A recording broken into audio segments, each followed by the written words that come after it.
Coach Boyer talking about Michael Penix Jr. Get an opportunity to see him tonight. Now, we've all seen a lot of Washington games this year, but we've seen them from the television set. Our next guest saw him from the sideline. ASU sideline reporter Kevin Turner joins us down the right to it, a guest on here on Fox Sports 910. How we doing, Kevin? You got the full crew today. Rock, Manuch, Jimmy B, Jax, what's going on? Gents, happy National College Football Championship Day. Hope you're doing well. Yes. Fired up for tonight's game, for sure. All right. It seems like a lot of people are on Michigan. What are your thoughts on this Husky team pulling up another upset? They've been underdogs all postseason. Can they do it tonight? Yeah, they've done a tremendous job playing the role of the underdog all year long. And, and I think it starts at the very top with the grittiness of their coach and where he's come from and the continuity of their staff. And they wear that underdog role extraordinarily well. They didn't wear it against ASU. They were heavy favorites and almost lost that game, which is a whole other story. But, I mean, this is a team that is unified. The biggest question mark I have tonight is whether or not in the fourth quarter, if they have a lead, if they can hold a lead, because they've got some issues at the running back position with Dylan Johnson. He's got a foot and a knee. And if you guys recall, Arizona State loaded up the box. On the night, Washington had 13 rushing attempts for a paltry 13 yards. So if Michigan can hold the point at the line of scrimmage, that's going to be a really good strategic element for Jim Harbaugh. And I'm sure they've watched a lot of that Arizona State tape where ASU held Michael Penix to just 3 of 11, 2 interceptions, the ASU defense with 4 pass breakups. They were lights out. They created a lot of confusion with different coverage schemes. And I think the key tonight for Washington is really all about pass protection, blitz protection. As you guys saw in the semifinal game, there was tremendous gaming going on with Jim Harbaugh and his defensive front, sacking Milroe 5 times in the first half, 6 total sacks. So they created a lot of uncertainty and doubt up front. So I think blitz protection, pass protection is key. Penix, just like he did against Arizona State, he cannot throw to a question mark. So critical that some of the X factors like Jeremy Bernard and the tight ends Culp and Westover, those are going to be your third down chain movers. And then Polk and McMillan and Odunze, when they catch it, they got to score. So I would expect Washington to come out on top tonight. And I think the other X factor, like we saw against Texas, is Penix. If there's coverage down the field, again, he can't throw to a question mark, pull it down. We saw late in that game where he picked up a couple critical third down conversions, just pulling it down and taking off. And that's not his trademark.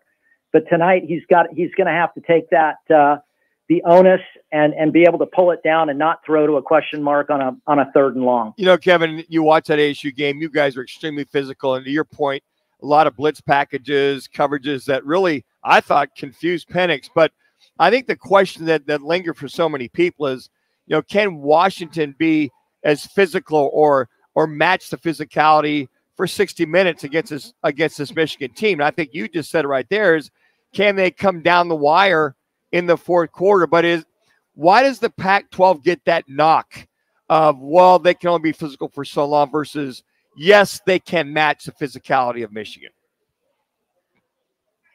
Well, it's video game offense. It's, think about the culture of Seattle and the West Coast. It's flash, and Seattle is about tech, and it's about building airplanes. And in the Midwest, it's about,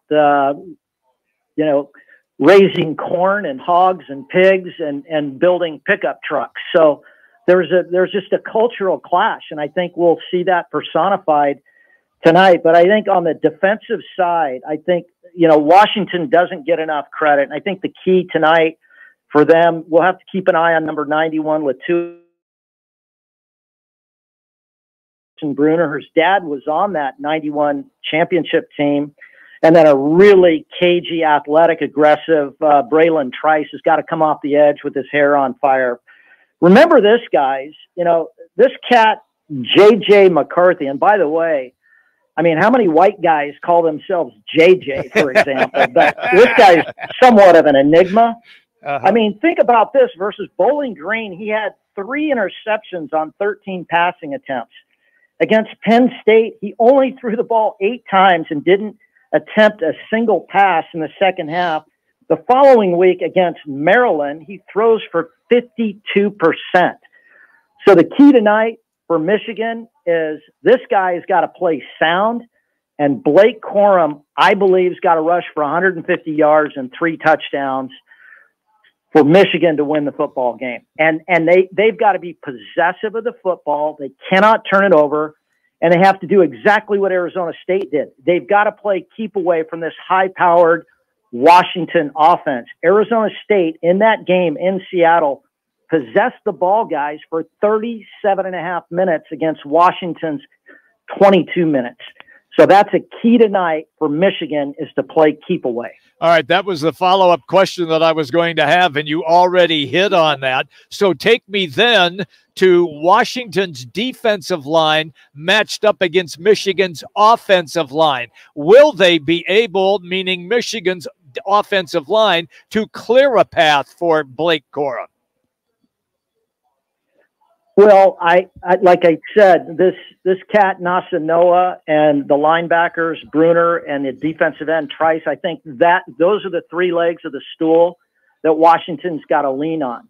The best pass defenses, guys, as you know, as Michigan defensive coordinators know, is a pass rush.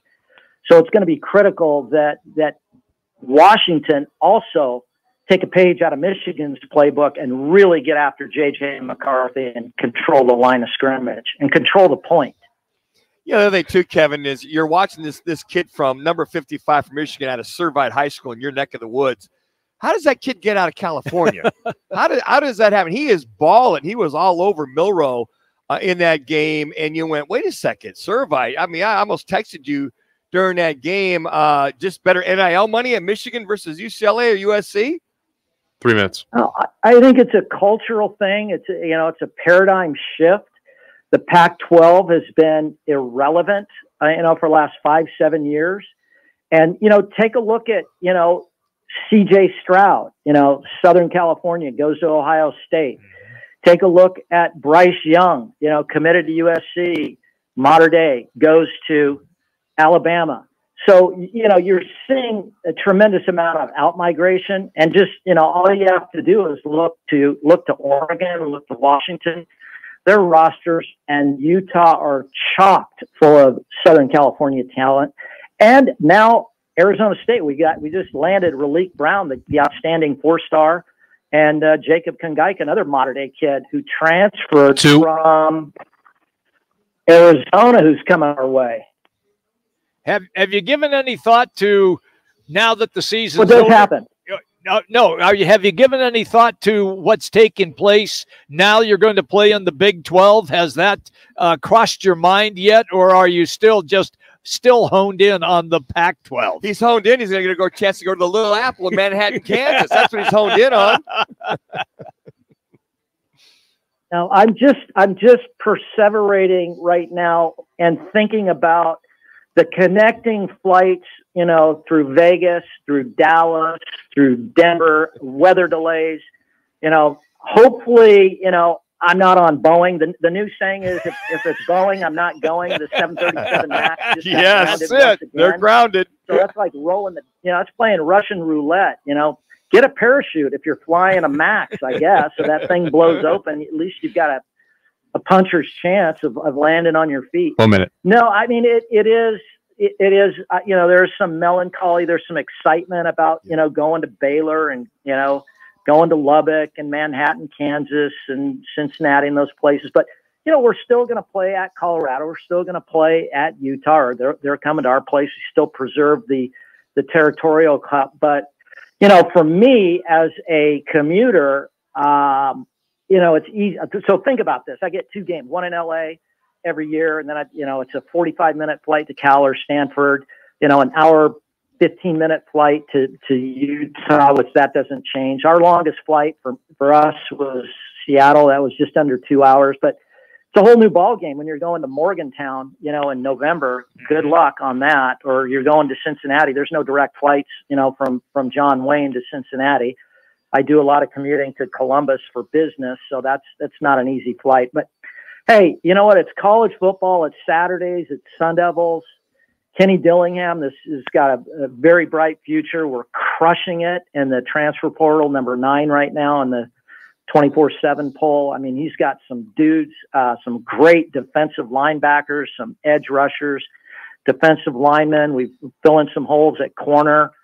Had a really strong recruiting class. We got like one of the top running backs, top tight ends coming in the freshman class. They've just absolutely hit it out of the park, in my opinion. Kevin, thanks so much. Have yourself a great week. Should be a good game tonight. And if we were going to put you on the spot for a score, what would that be? Oh, I love it. 31-24, Washington. Pac-12 goes out with a bang. Love that. Wouldn't that be great? That'd be great. Good stuff. Thanks, Kevin. Appreciate your time today. So that's Kevin Turner joining us here, the former ASU receiver and sideline reporter. Coming up, we are out here at the CAZ Sportsbook. We're going to break down that game when it comes to handicapping as